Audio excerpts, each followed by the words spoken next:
Canara bank workman employees union की 29वीं central conference आज लखनऊ में संपन्न हुई।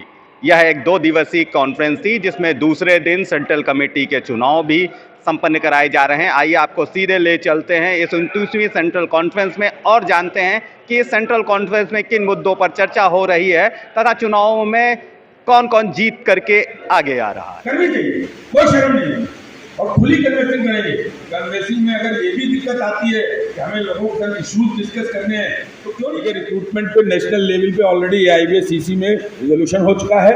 हम लोग रिक्रूटमेंट की लड़ाई स्टार्ट कर चुके थे, बीच में वो रोक दी गई। उसका कारण भी आपको CHV ने बताया और आप भी समझ रहे हैं कि बायपार्टाइट नेगोशिएशन और एजिटेशन दोनों एक साथ मैच नहीं होगा। अब ये तो आने वाला भविष्य बताएगा अगले 2-4-6 महीने में कि क्या वाकई रिक्रूटमेंट हो रहा है या सर यहाँ पे सामने देखना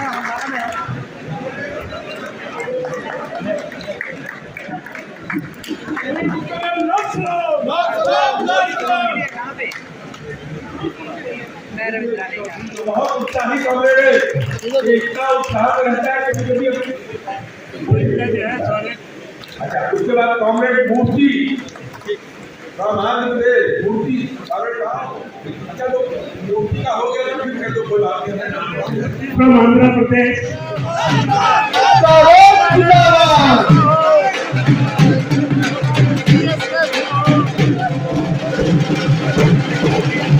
अरे इधर देखिए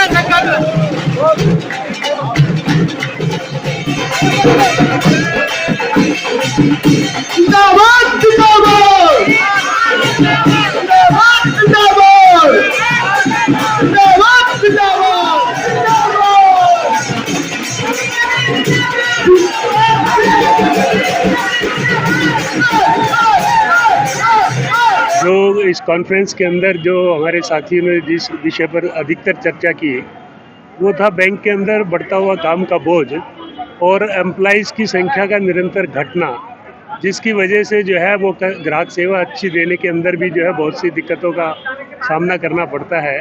क्योंकि पर्याप्त स्टाफ अगर ब्रांचेस के अंदर नहीं होगा तो ग्राहकों को भी उनकी अपेक्षा के अनुरूप जो है वो सेवाएं प्रदान नहीं की जा सकती है। और इसीलिए ये निर्णय लिया गया कि हम और अधिक रिक्रूटमेंट के लिए बैंक के अंदर जो है उसके लिए संघर्ष करेंगे ताकि हम ग्राहकों को और अधिक अच्छी सेवाएं जो है वो प्रदान कर सकें और जो हमारे साथी ब्रांचेस के अंदर काम कर रहे हैं वो भी समय पर अपना काम निपटा करके जो है अपने परिवार के साथ समय पर जो है उनको ज्वाइन कर पाए। उसके और कौन कौन से प्रमुख मुद्दे रहे उसके साथ साथ जो है जैसे मैंने पहले भी कहा था कि बैंकों के अंदर जो हम लाभ अर्जित करते हैं, जो ऑपरेटिंग प्रॉफिट जिसको हम बोलते हैं, वो जब आप शुद्ध लाभ निकालते हैं तो उसमें एक बहुत बड़ा हिस्सा जो है वो जो नॉन परफॉर्मिंग एसेट्स है उसकी प्रोविजनिंग के अंदर चला जाता है। और अगर वो प्रोविजनिंग में कम से कम जाएगा तो और ये छोटे मोटे छोटा दुकानदार, लघु उद्यमी, कोई कामगार या कोई किसान, ये इस तरह के लोगों के ये नॉन परफॉर्मिंग एसेट्स नहीं है। ये अधिकतर हिस्सा जो नॉन परफॉर्मिंग का है, जो बड़े बड़े औद्योगिक घराने हैं, बड़े बड़े कॉरपोरेट हाउस है, बड़े बड़े पूंजीपति लोग जो हैं वो लाखों करोड़ों रुपए बैंकों से लेते हैं और उनकी देने की क्षमता है लेकिन वो देते नहीं है समय पर, जिसकी वजह से नॉन परफॉर्मिंग एसेट जो है बैंकों के अंदर वो बढ़ रही है। तो उसके घटाने के लिए सबसे बड़ी हमने जो मांग रखी हुई है वो ये है कि जो वो बिलफुल डिफॉल्टर्स हैं, जो जानबूझ करके पैसा वापस नहीं करते, हमें इस बात का एहसास है कि कोई व्यापार की शुरुआत करता है, हो सकता है उसका व्यापार जो है वो कामयाबी से ना चले और वो लोन जो है वो ना चुका पाए समय पर, लेकिन सभी ऐसे नहीं है। बहुत से लोगों की क्षमता है देने की लेकिन जानबूझ करके नहीं देते। तो आज भी बिलफुल डिफॉल्ट जो है वो एक क्रिमिनल ऑफेंस इस देश के अंदर नहीं माना जाता, वो सिविल ऑफेंस माना जाता है। इसलिए वो निडर होकर के जो है वो निडरता उनके अंदर रहती है और वो लोन जो लेते हैं वो वापस नहीं करते।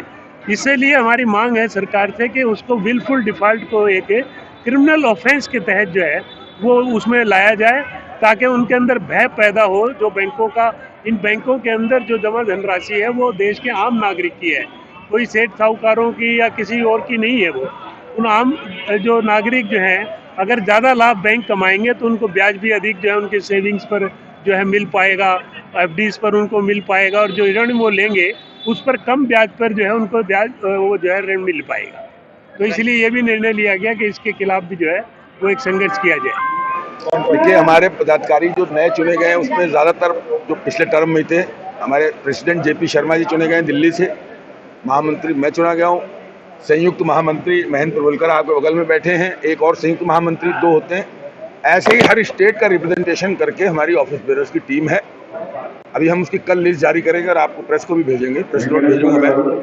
28 हमारे 30 ऑफिस बेयरर जो बायलॉज में होते हैं वो सारे ही जितने प्रदेशों में हमारी बैंक की यूनियन है वहाँ सबसे अलग अलग जगह से रिप्रेजेंटेटिव लेके ये टीम बनी है। सर क्या मुद्दे रहेंगे नई कार्यकारिणी के? ये हमारी रूटीन 3 साल की कॉन्फ्रेंस है। देखिए, ऐसा तो हो ही नहीं सकता कर्मचारियों के संग विषय और मुद्दे न हो। जो हमको 3 साल में अनुभव हुए आज हमने उस पर चर्चा करी है। अगले 3 साल के लिए हमने अपने कार्यसूची को तैयार किया है। जो कर्मचारियों ने अपनी समस्याएं उठाई या जो चीज़ें हम प्रबंधन से मांग कर रहे थे उनको अब कैसे अचीव करना है उसकी रणनीति यहाँ तय की गई। और उसके अलावा ये अगले टर्म के लिए चुनाव हुआ। सर, बड़ी संख्या में महिलाएं भी जीत करके आई हैं, उनके लिए क्या शुभकामनाएं होंगी? देखिए, बैंकिंग उद्योग में 40% इस समय महिलाएं हैं और आप देश के किसी भी क्षेत्र में देखें तो महिलाएं कहीं पीछे तो है नहीं, तो यहाँ भी नहीं रह सकती। निश्चित रूप से जब वर्किंग में वुमेन्स हैं तो लीडरशिप में भी वुमेन्स होंगी और हम लोग इस बात के लिए भाग्यशाली हैं कि हमारे यहाँ वुमेन एक्टिव हैं, मीटिंग्स में भी भाग ले रही हैं और जिम्मेदारियाँ भी ले रही हैं, तो उनको शुभकामनाएं।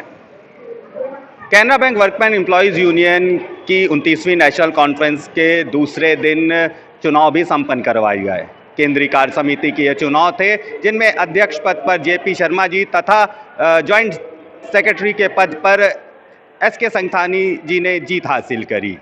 केंद्रीय कार्य समिति के चुनाव के बाद जीते हुए पदाधिकारियों ने कहा कि हम कैनरा बैंक के समस्त कर्मियों को एक साथ लेकर के चलेंगे, उनकी सभी समस्याओं पर अपना निर्णय लेंगे और उनकी समस्याओं को लेकर सरकार तथा बैंक प्रबंधन से अपनी बात रखेंगे और उनकी सभी समस्याओं का अतिशीघ्र हल करवाएंगे। वीडियो जर्नलिस्ट अखिलेश सिंह के साथ संतोष कुमार, भूमि टीवी, लखनऊ।